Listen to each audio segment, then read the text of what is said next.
What's up?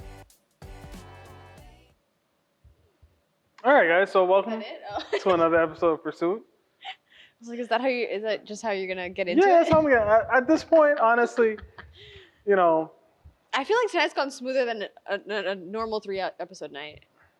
Can I? Hello? well, now we know how this episode will go. Woo! Asha, what do you have planned for us tonight? All right. We're doing a quiz party, BuzzFeed quiz party. Please wait for Asha to start the party. Asha, start the party! Bam, bam, bam. Okay. The quiz is, your autumn aesthetic will pair you to your perfect fall activity. By P. Klein. Pick a song for the season. Oklahoma, Somebody's Watching Me, Season of the Witch, or Ghost Duet. I don't know any of these songs. We're too melanin for this. I want to say Somebody's Watching Me. Somebody's watching That's what I was me. thinking, That's but I don't it? know. hope I don't that's know. it. That's the only song I think I recognize there.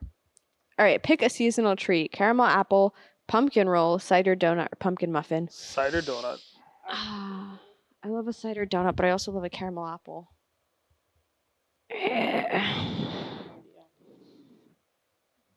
I'll do cider donut. Pick a beverage. Apple cider, pumpkin spice latte, hot chocolate, or chai tea latte. Apple cider. It says TT. I'm all of them. This is not fun. I'm kidding. I don't know. Since I'm when all, you do pumpkin spice lattes? aside from that one, I'm the rest of them. That's how I'm like, I don't do lattes like that. I love an apple cider. I love a hot chocolate. I love a chai tea latte. I'll do a chai tea.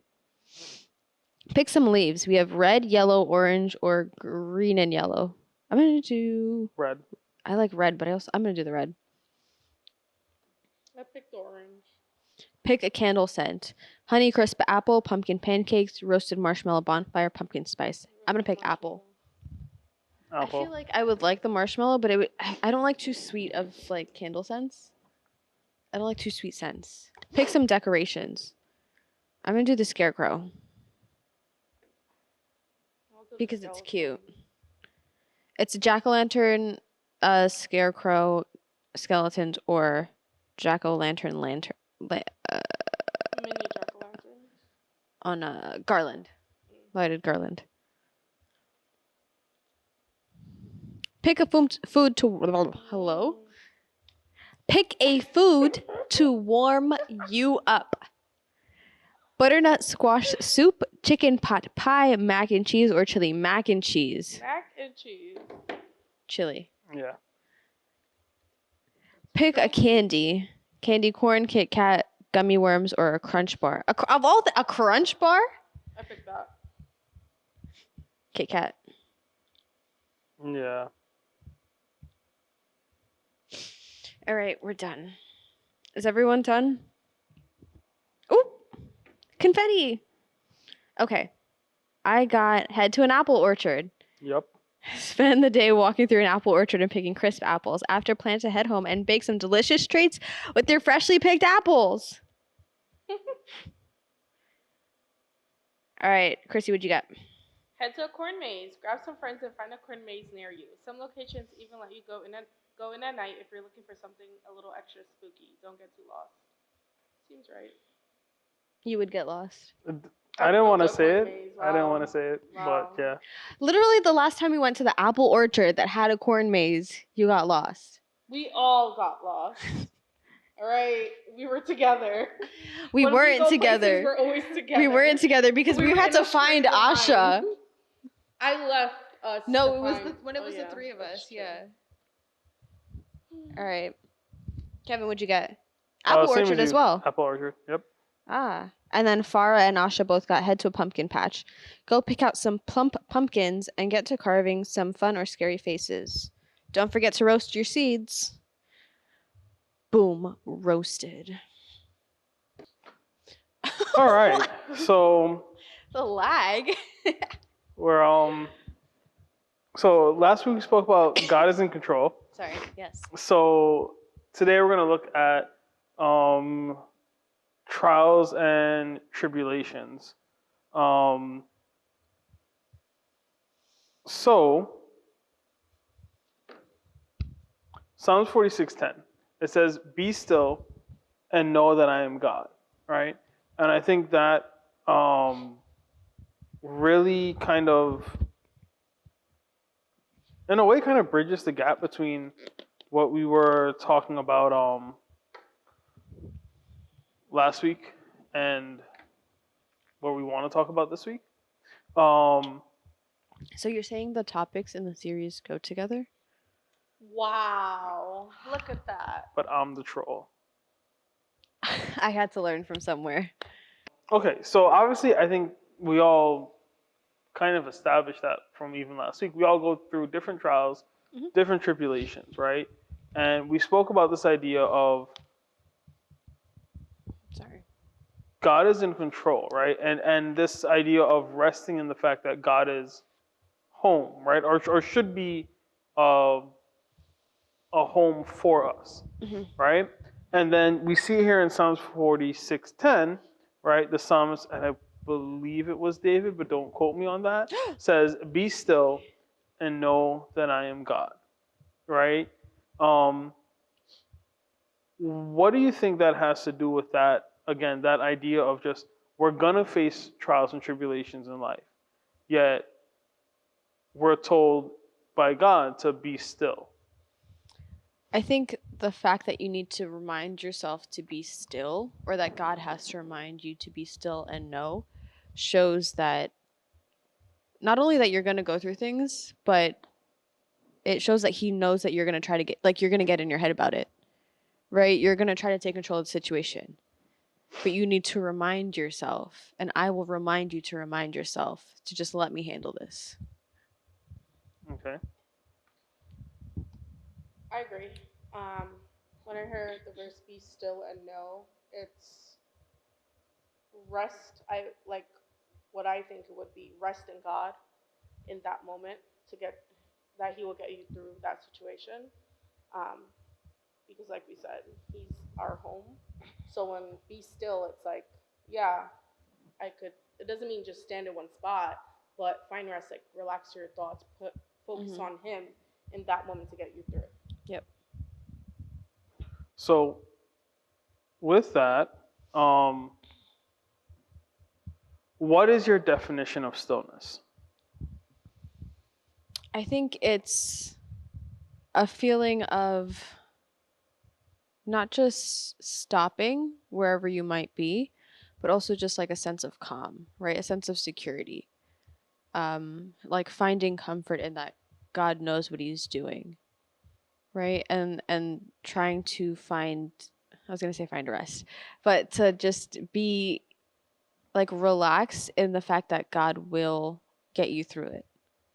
And like it's way easier said than done, for at least for me. But I think being still is just stepping back, kind of. Like, you know, when you like at a waterfront or something and the water is just very still and like you can barely hear a breeze and it's just very quiet and calm and like peaceful. That's like the feeling that you should have. Okay. Or that I equate it to. Okay. I agree. It's to find rest and comfort in that moment. Okay. So, just looking up what stillness means, right? It means the absence of movement or sound, right? And I thought adding sound there was an interesting thing, because I think we often equate hearing natural sounds as stillness, right? Like you said, like if you're by water or something, right? And you're at this absence of kind of all like the sounds you're used to, right? Of like, we all live in New York City. You're not near those sounds anymore. But now you just hear the sound of the water, just like, rushing water and things like that. You associate that with stillness. Yet the actual definition is the absence of movement and sound. It didn't say the sound of water. Did you not? No. What did you say about water then? The water is still like calm, and you can barely like there's Oh, like okay. a slight breeze. Okay, sorry about that. okay. But yeah, I think what's really interesting is that What? I misquoted her. I apologize. Don't make this about me. Carry on. You're the one that You laughed. made it about. It's a free space to laugh. It is. All right. So again, now when we're in situations, right, especially when we're the ones being wronged, Mhm. right? Is it easy to be still? No. Absolutely not. Why not? Because we want to be right. We want to like advocate for ourselves. We want to say or do something to. What's the best way? You want to fight back. Yeah, basically. right? We want to throw hands with words. Throw an elbow. But yeah. Okay. So in those situations, have you done that?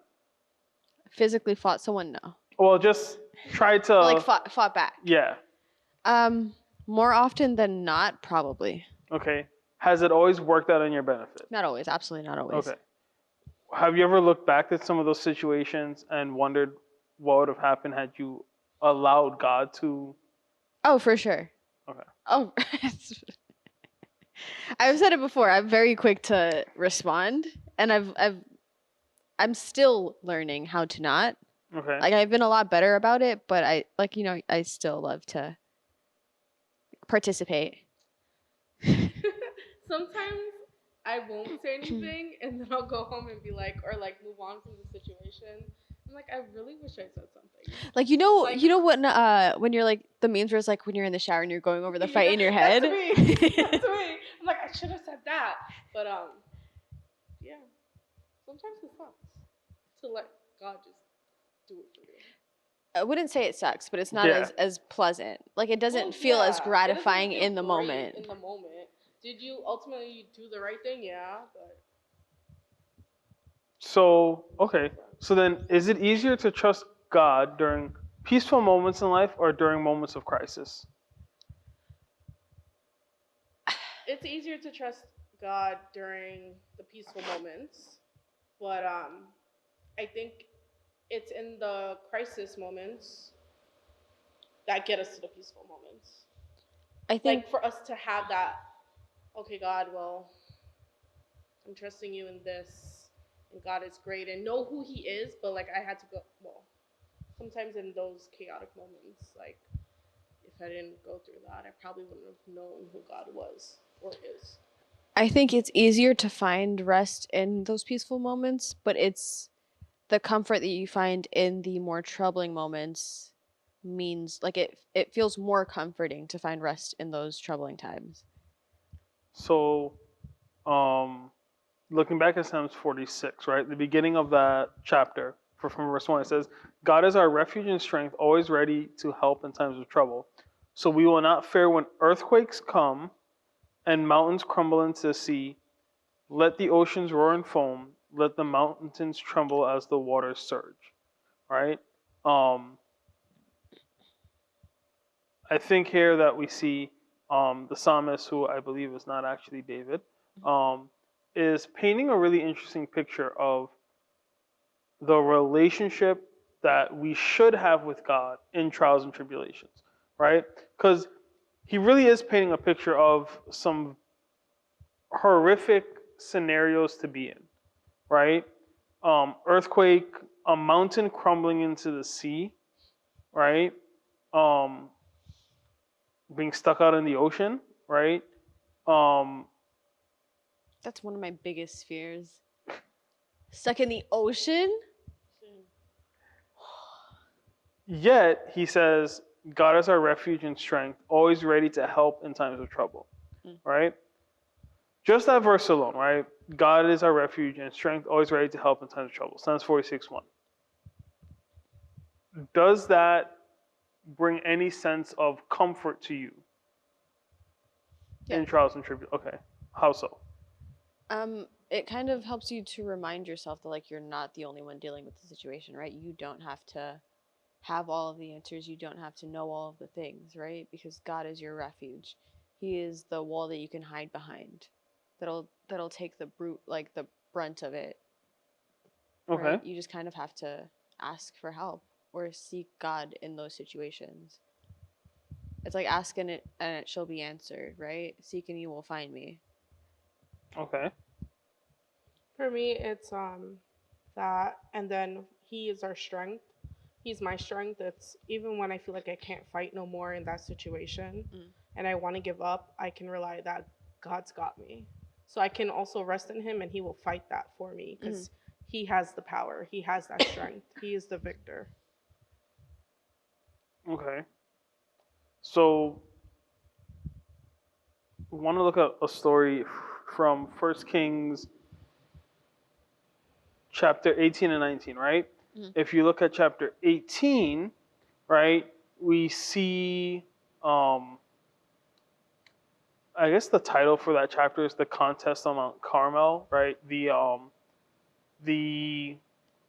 It's Elijah proving that God is real to all of the prophets of Baal, right? In which they each have altars, and the prophets of Baal, they do all this like self-mutilating, trying to call on their God to light an altar. Nothing happens, and then he has them douse his altar in water, and God rains fire down from heaven, consumes the altar, right? I believe once that was done, I believe they killed all of the prophets of Baal, if I remember correctly, right? Afterwards, he does do that, right? The king tells his wife Jezebel, who sends a message to Elijah that says, "May the gods strike me and even kill me if by this time tomorrow I have not killed you just as you have killed them." Right? And talking about trials and tribulations, right? He has just killed, I believe it was a couple hundred of their prophets. And now she's like, yeah, no, I'm going to kill you now. Right? And this is essentially the queen, right? So he does what anyone else in that situation would do. He runs, right? And he actually gets to a point where he says in chapter 19, "I've had enough, Lord. Take my life, for I am no better than my ancestors who have already died." Right? Then it says, then he lay down and slept under the broom tree. And while he was sleeping, the angel touched him and told him, "Get up and eat." Right? And he looked beside him, and there was bread. Then he lay down again. Then the angel of the Lord came again and touched him and said, "Get up and eat some more, or the journey ahead of you will be too much for you." Right? The angel leads him to a cave. And there at the cave, the Lord says to him, "What are you doing here, Elijah?" Right? And what's really interesting is, if I can find the verse, right? It says, "Go out, stand before me on the mountain." And the Lord told him, and as Elijah stood there, the Lord passed by, and a mighty windstorm hit the mountain. It was such a terrible blast that the rocks were torn loose, but the Lord was not in the wind. After the wind, there was an earthquake, but the Lord was not in the earthquake. And after the earthquake, there was a fire, but the Lord was not in the fire. And after the fire, there was the sound of a gentle whisper.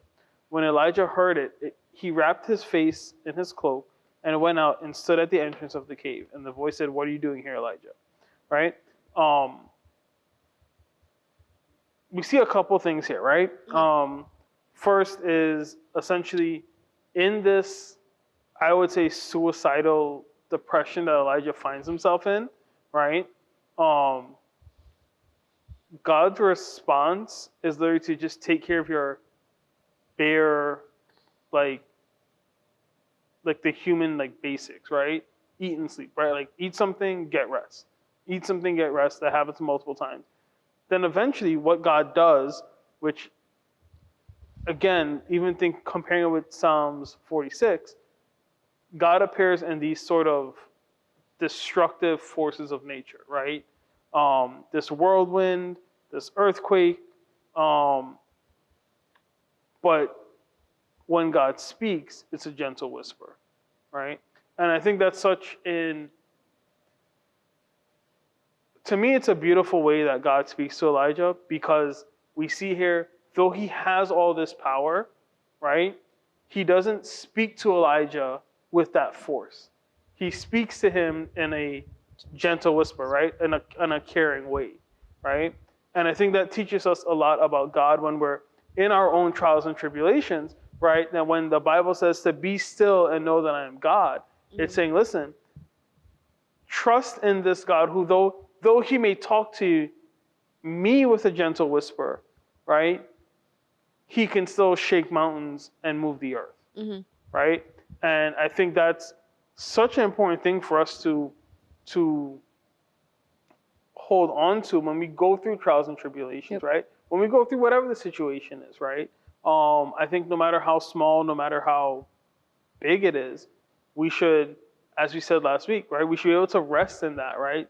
Psalms 46:1 was God is our refuge and strength, right? I think Psalms 90 was God is our home, right?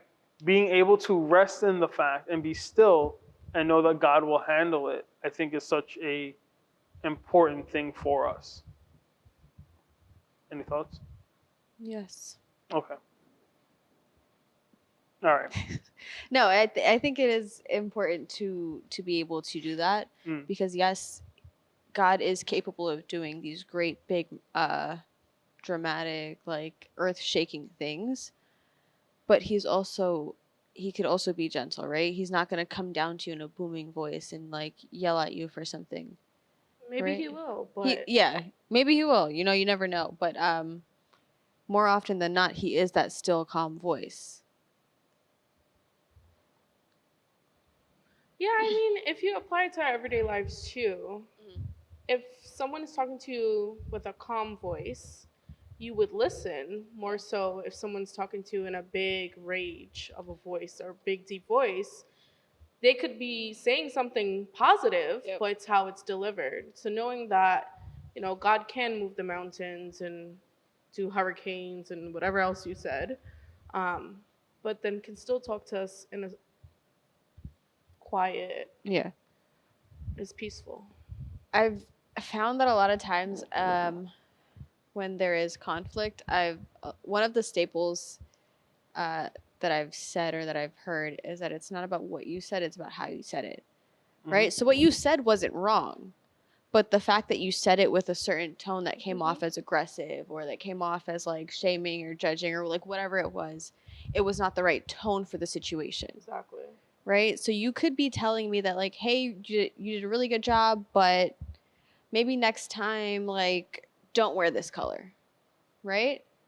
But in my head, what I'm hearing from your tone is, you looked horrible in that color. I don't understand why you took it, why you chose it, da da da da. And so that's automatically going to start like unrest. Right.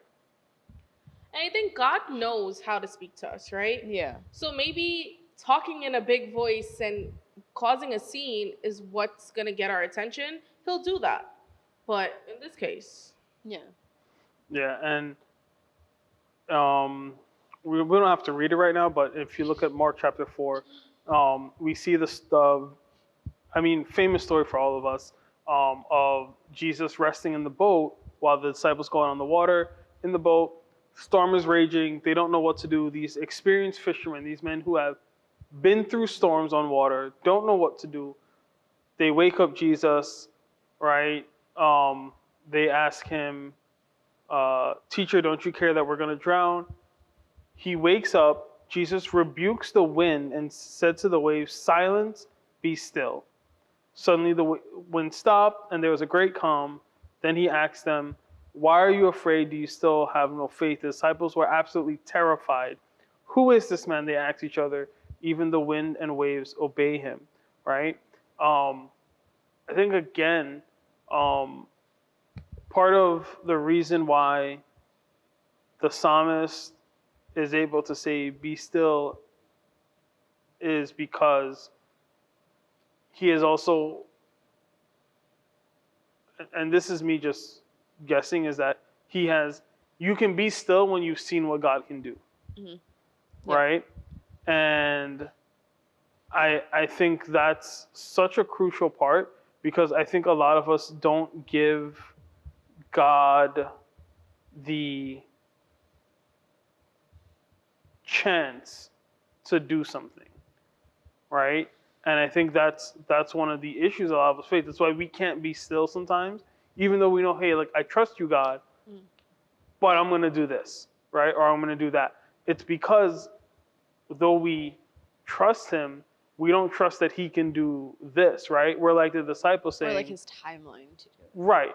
And I think we often end up like the disciples going, don't you care that we're gonna drown? Yeah. Right. Meanwhile, if they had rested in the fact that like Jesus was on board and they know of what he can do and what he has done, they could have commanded the storm to like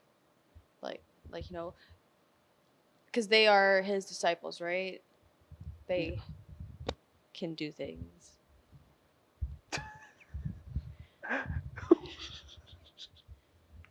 Yeah.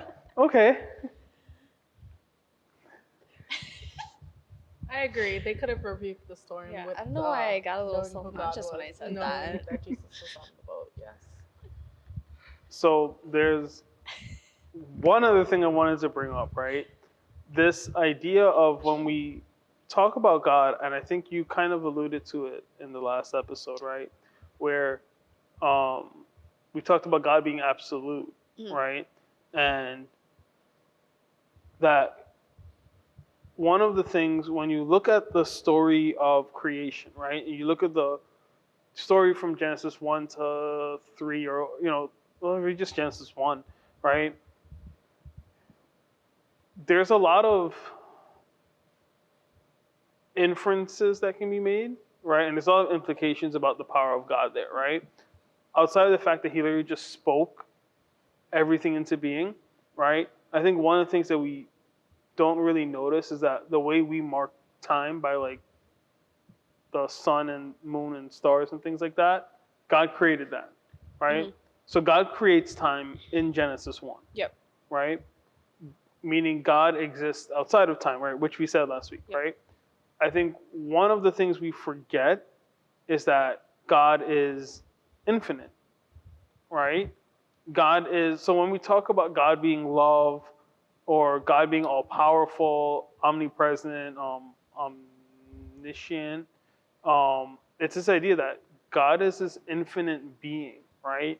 That we can't contain. And I think because we as finite beings have our own limitations, we often sometimes put some type of limitation on what God can do, right? And I think that also makes it really hard to trust him, right? Whereas we should be able to trust God because he is like, God. He's God, right? To infinity and beyond. I mean, that's him, right?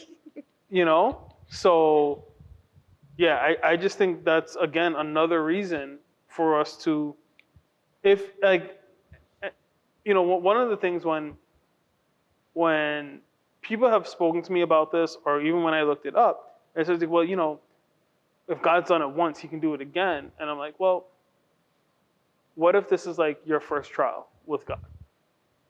Right? Like, how do you trust God to do something when you've honestly never seen him do it? I think, okay, right? I understand what you're saying, but I think sometimes that's when you look into your friends or The word. like, see what he did for others. And now, God, I know what you can do for others. I've seen what you've done for other people. So I'm trusting that you will come through for me. Yeah. If you look at it in that perspective. Yeah. And I think and I think both you guys hit both answers to it, right? It's what has God done for other people, right? So you can see the demonstration of his power. And what does he say he can do in his word, right? And that's why I think the creation story is so important, because we see obstacles, right? Even Psalms 46, it talks about earthquakes. What is an earthquake to the God that creates the earth, right? So I just think that's such an important thing for us to remember when we look at a lot of these trials that we find ourselves in, right? What is this compared to the God that, even, where you have an issue at school or work or whatever, what is that issue compared to the God that gave you the ability to go to school or to get that job, right? Or and blessed you with that job, or blessed you with the school you're in and the education you're getting, right? What is it to God? And I think when we begin to kind of shift our perspective on God, right, we also then shift our perspective on our trials. Yeah. I think that's also what helps us to refrain from putting our limitations on God, because he is more capable than we are. Right? And once we can start to fathom and to understand that he is the sovereign God of the world, right? That has created all of this, has existed before and will exist beyond it. Then you can kind of start to even uncover the fact that he has all of this power, right? He has the ability to do all of these things beyond what you can even imagine. Mm-hmm. Yeah. And I think, because now I have to say something. You don't. I honestly was about to just end the episode. I'm so serious, because if you don't No, I have think to say because anything. let me get my thoughts together here. I think knowing all of those things, that God can do all these great things, it takes us back to the verse of "Be still and know that I'm God." Yep. So know that God can do it. I think it also comes with maturing in your relationship with God, because if you don't have that foundation set and you don't have the like the knowledge of what he has done for other people within the word, or like within like people in your surroundings, you're not going to be able to build up, I guess, that faith, or like that ability to trust him within yourself. Yeah. Moral of the story is be still. And no. Amen. All right, that's it. We're done. Okay, bye.